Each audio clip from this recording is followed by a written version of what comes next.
Explain to me, Kevin, why it is that there is a Save the RAH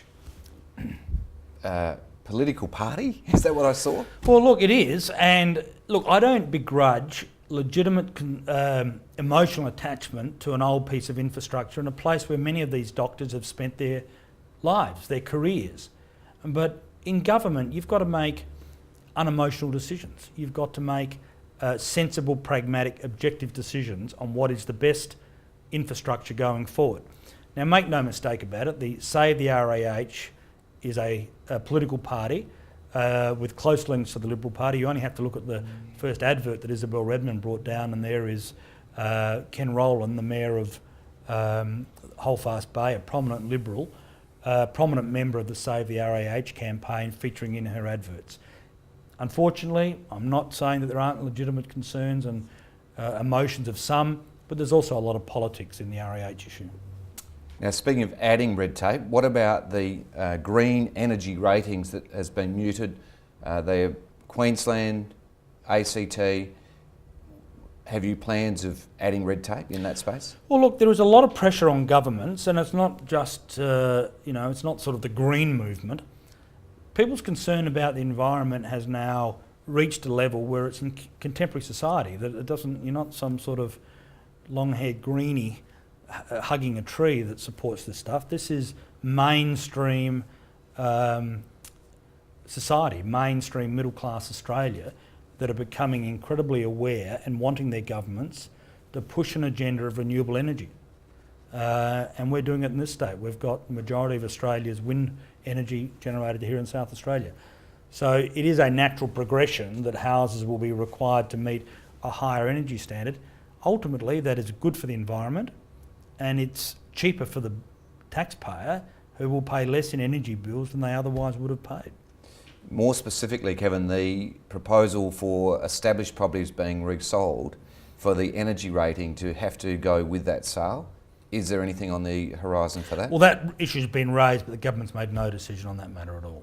So is that it's not going to happen? Well, I can't say it's never going to happen, but that's not something that I'm aware that we are about to implement. Now, a couple of points close to home.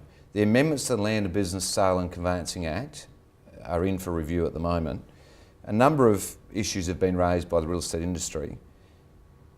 Is the industry going to get the 6 major things, which include 90 days agencies rolling into a general agency, the beneficial interest, where larger companies like Landmark or even some of the franchise groups can't sell a property to a relative, and if you look at the size of some of the organisations, effectively all their clients are disadvantaged in reality, and a few of anomalies. Is it nearly done? Well, look, I'm not as across that issue as the Minister responsible would be, but what I can say is that governments always listen to the real estate industry per se, and particularly to your peak body. I mean, governments, particularly our government, is not in the business of ignoring what is legitimate issues raised by the industry. Whether we agree or accept is the prerogative of the government, and ultimately, if it's legislatively based, the prerogative of the Parliament. But I can always assure listeners and viewers that the government does listen to the peak body and does listen to the views and concerns of independent property real estate businesses such as TOOP+TOOP. Now, back in your home territory, Newport Keys. Yep.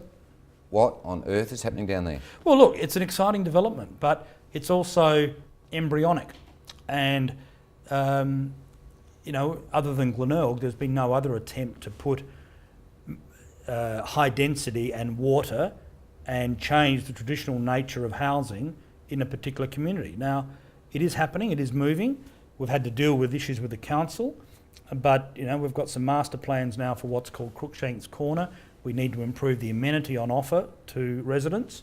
But again, we're electrifying the rail. And I'm aware of a number of key developments, not yet able to go public, but I think we will see a further kick along for that project in the very near future.